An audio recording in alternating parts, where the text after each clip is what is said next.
Through the fabric of loss, a fragile hope is stitched. Elior's journey has only begun, guided by Mio's glow and a father's resolve. The mist thinned, leaving behind only tatters. Elior's eyes caught the seams, too precise, too deliberate. These creatures were not born, but made. Tibbin's quiet words confirmed it, and as the truth settled, the locket at Elior's chest began to pulse, as though it already knew. The forest grew still, save for the crunch of their steps on the moss. Elior's thoughts weighed heavy. At last he broke the silence, asking what these creatures were, why they hunted him, and what tied his locket to it all. Tibbin answered little. Even Mio had no clear words. Yet in their silence, the mystery deepened. The trees parted, revealing a glade unlike any other.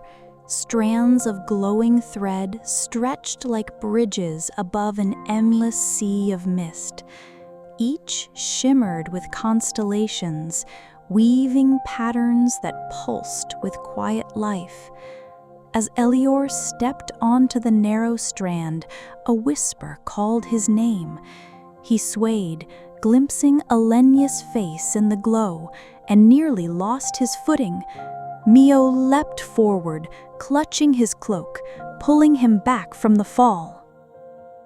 The woven glade hums with quiet light. Elior's fingers brush a single silver thread, and suddenly memory floods him. He sees Elenia in their cottage, her hands glowing as she sews runes into fabric, her voice singing a lullaby to baby Kale. The warmth is so real, he reaches out, but the vision shatters like glass, tearing him back into the mist.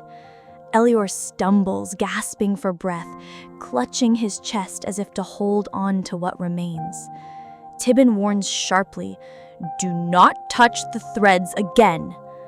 But Elior does not listen. He clings to the shard of memory no matter the pain, because it is hers. Beneath the woven bridges, shapes gather in the mist, the Fray-Touched, watching, waiting. They do not climb, not yet. Elior feels the weight of their eyes, as if unseen hands are steering him towards something inevitable. Tibbin whispers that Threadpost Koro is close, but the way is not free, and Mio's glow sharpens, no longer warm, but fierce, ready to protect. The woven glade trembles as a shape bursts from the mist, a messenger bird stitched from torn fabric and broken seams. Its wings unravel as it beats the air, carrying a strip of ruined cloth. In a voice like threads snapping, it whispers, "The loom waits," before its body collapses into strands that scatter into the void. Elior grips his locket tighter. Mio's glow sharpens. Tibbin's ears flatten. This is no random attack. Something far greater is weaving their path. Night sinks over the yarnwood, its canopy stitched in deep blues and silvers. The trio rests by the dim crackle of firelight, shadows bending across the woven ground. Elior sits slouched, the silver locket in his hand catching the glow. Weariness weighs on him heavier than the journey. "I feel like I'm being pulled along," he admits softly, voice edged with despair. "Not by choice, but by some fate I never asked for." Tibbin's ears twitch as he leans forward, golden runes flickering faintly in the firelight. His tone is firm, almost cutting. "Choice isn't the thread you wish for, Elior. It's what you weave with the ones you already hold."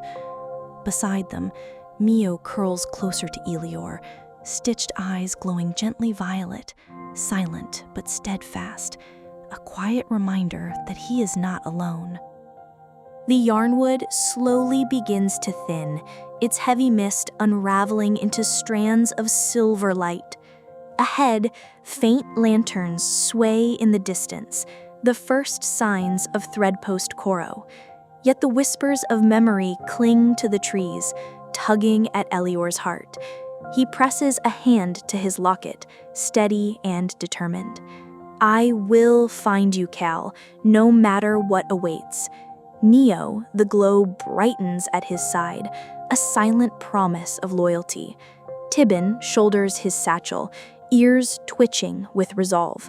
Together, they step forward into the unknown, unaware of the unseen eyes watching from the mist, shaping their path. The mist thickens as the trio presses deeper into Yarnwood's edge. The forest, once alive with rustling leaves, now lies unnervingly still. Faint, half-buried lanterns glimmer beneath moss and roots, their light flickering weakly like memories trying not to fade. Some dangle from broken posts, threads of webbing clinging to them as if abandoned long ago. Elior slows, his breath visible in the chill air, his eyes narrowing at the strange symbols carved into the earth beneath their feet, patterns of threads spiraling toward the unseen horizon. Tibbin taps the ground with his staff, his ears twitching. Old markers. This path, it was meant to guide once. Mio glows faintly, padding close to Elior's side. Her stitched form shivers, though not from cold. In the mist, shadows move, but never step close, watching, waiting. And above them, hanging from a low branch, one lantern still burns steadily, its light golden and warm. A sign or a warning, none of them can tell. The forest holds its breath. Along the thinning tree line, dark shapes stir, stitched figures standing motionless. Their button eyes glint faintly in the mist, unmoving yet aware, silent sentinels of some unseen will. Elior stiffens, hand clutching his glowing locket. Mio's small body bristles, her violet glow sharp and protective. Tibbin crouches low, ears flattened, staff gripped tight. The watchers do not step forward, they do not speak, but their presence presses on the trio's nerves, a quiet warning. Something waits ahead, and it has been expecting them. The stitched watchers remain motionless as the trio moves forward. Elior's hand tightens on his silver locket, Mio glows protectively, and Tibbin crouches low, staff ready. Step by cautious step, they pass beneath the pale, glimmering eyes of the silent figures. Not a single figure moves, yet the weight of their gaze presses on the group like a living thread. Every rustle of the mist feels magnified, every shadow uncertain. When at last the trio crosses the edge of the tree line, the watchers remain behind, unmoving, their quiet vigilance a lingering reminder. Thread-Post Koro awaits, and someone or something has been expecting them. The forest finally thins, and in the distance, pale lanterns flicker faintly through the lingering mist. The woven threads of yarnwood begin to fade into the edges of a settlement, Thread-Post Koro. The gates rise from the ground like interlaced webs of cloth and light, tall and intricate, glowing faintly with runes stitched into the woven patterns. Elior steps forward, hand on his locket, heart pounding. Every instinct tells him this place is alive, watching and knowing. Mio hovers close, her glow brightening as if sensing the safety and danger in equal measure. Tibbin adjusts his satchel, staff in hand, scanning every shadowed corner. As they approach, the gates slowly part without a sound, as if expecting them. The air hums with threads of unseen energy, and the mist curls back, revealing streets of fabric and cloth, buildings stitched together with glowing seams and flickering lanterns floating like suspended memories. Elior swallows, realizing they have entered a world that is part dream, part trap, and entirely alive. The mist begins to part, revealing the faint lanterns of thread-post Koro, flickering in the distance like stars caught between branches. Elior halts at the forest's edge, his hand tightening on the locket, eyes burning with weary determination.